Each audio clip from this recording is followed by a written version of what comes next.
We never know what future holds for us. जी हाँ दोस्तों, हमें नहीं मालूम कि फ्यूचर हमारे लिए क्या प्लान करके बैठा है।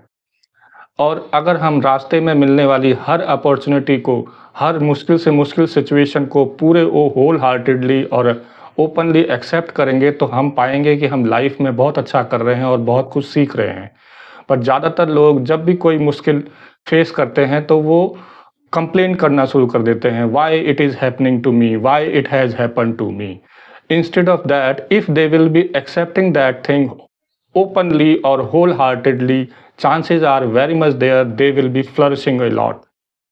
दोस्तों, एक छोटी सी रियल स्टोरी आप लोगों के साथ शेयर करूंगा, और उस स्टोरी को सुनने के बाद लगेगा आप लोगों को कि ज़रूर हमें कैसी भी परिस्थिति हो, कैसी भी सिचुएशन हो, हमें उस सिचुएशन और परिस्थिति को पूरी खुशी खुशी एक्सेप्ट करना चाहिए और अपना बेस्ट टू बेस्ट दे करके आगे बढ़ना चाहिए। सो दोस्तों, ये स्टोरी है मेरे इनिशियल डेज ऑफ करियर की, जब मैंने करियर स्टार्ट किया था। तो जिन दिनों मैंने 1997 में करियर स्टार्ट किया और 1998 के आसपास ही एक व्यक्ति, एक लड़का कंपनी को ज्वाइन किया। वो किसी रेफरेंस से आया था। रेफरेंस से आने के कारण कंपनी का प्रमोटर उसको मना नहीं कर पाया और कंपनी के प्रमोटर को उस बंदे को फाइनेंस डिपार्टमेंट में, अकाउंट्स डिपार्टमेंट में रखना ही पड़ा। और उसको अपॉइंटमेंट लेटर दिया गया, उसकी सैलरी भी बहुत अच्छी डिसाइड करी गई। कुछ समय उसने 2-3 महीने उसने अकाउंट्स डिपार्टमेंट में काम किया, लेकिन क्योंकि प्रमोटर को वो बंदा चाहिए नहीं था, वो रेफरेंस से था, तो कंपनी ने या प्रमोटर ने उस बंदे को सिर्फ रखना है करके कंपनी में रखा और उसको फाइनेंस डिपार्टमेंट, जो कि उसका कोर एरिया था, उससे वो एरिया छीन करके उसको स्टोर डिपार्टमेंट में शिफ्ट कर दिया। लेकिन मैंने उस बंदे को पाया कि वो स्टोर डिपार्टमेंट में खुश था। वो बंदा स्टोर डिपार्टमेंट में उस बंदे ने काम किया और काफ़ी समय तक, साल, 1.5 साल, 2 साल उसने स्टोर डिपार्टमेंट में भी काम किया। जबकि वो बंदा फाइनेंस से था, बीकॉम, एमकॉम उसने कुछ करा हुआ था इस टाइप से। और जब 1.5-2 साल उसने स्टोर में भी काम कर लिया, कुछ समय बाद उत्तराखंड एक सेपरेट स्टेट बना और हरिद्वार को एक्साइज फ्री जोन घोषित कर दिया गया। तो हमारे कंपनी प्रमोटर ने कुछ लैंड वहाँ पर हरिद्वार में खरीदी, एक्साइज फ्री जोन होने के कारण। तो वहाँ पर मैन्युफैक्चरिंग प्लांट लगाने का प्लान किया।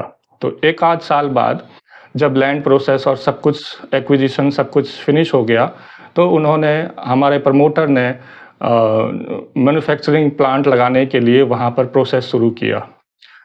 6 महीने, 4 महीने बाद ही प्रमोटर को लगा कि वहाँ पर बहुत सारी चोरियाँ हो रही हैं। कभी-कभी कॉन्ट्रैक्टर भी, जो कॉन्ट्रैक्टर था जिसने उसका ठेका लिया हुआ था काम का, वो भी कई चोरियाँ कर रहा है। तो प्रमोटर ने सोचा कि अब क्या किया जाए। प्रमोटर को लगा कि क्यों ना हम एक बंदा यहाँ से वहाँ एज ए सुपरवाइज़र शिफ्ट कर दें, जो कि सारे काम को सुपरवाइज़ करेगा।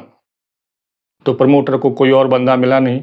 उसने उसी बंदे को, जो कि अकाउंट्स डिपार्टमेंट के लिए आया था, फिर उसको स्टोर डिपार्टमेंट में शिफ्ट किया गया। उसी बंदे को बुलाया और कहा कि कल से you will be moving towards Haridwar. We have acquired this land and you will be doing supervisory job for that project. अब उस बंदे ने बिना किसी आनाकानी के पूरी तरह से खुश होते हुए प्रमोटर के सामने एक कंडीशन रख दी। बोले, साहब इतनी सैलरी में तो मेरा वहाँ शिफ्ट होना थोड़ा मुश्किल हो जाएगा, थोड़ा मुझे सैलरी हाइक दे दीजिए ताकि मैं फाइनेंशियली भी थोड़ा स्ट्रांग हो जाऊँ और वहाँ पर ईजिली शिफ्ट हो जाऊँ अपने परिवार के साथ। तो प्रमोटर को भी एक बंदा चाहिए था। प्रमोटर ने फिर उसको थोड़ा सैलरी हाइक दिया और उसको हरिद्वार शिफ्ट कर दिया और वो हरिद्वार शिफ्ट हो गया। हरिद्वार शिफ्ट होने के बाद उसने सारा कंस्ट्रक्शन का काम देखा और सीखा।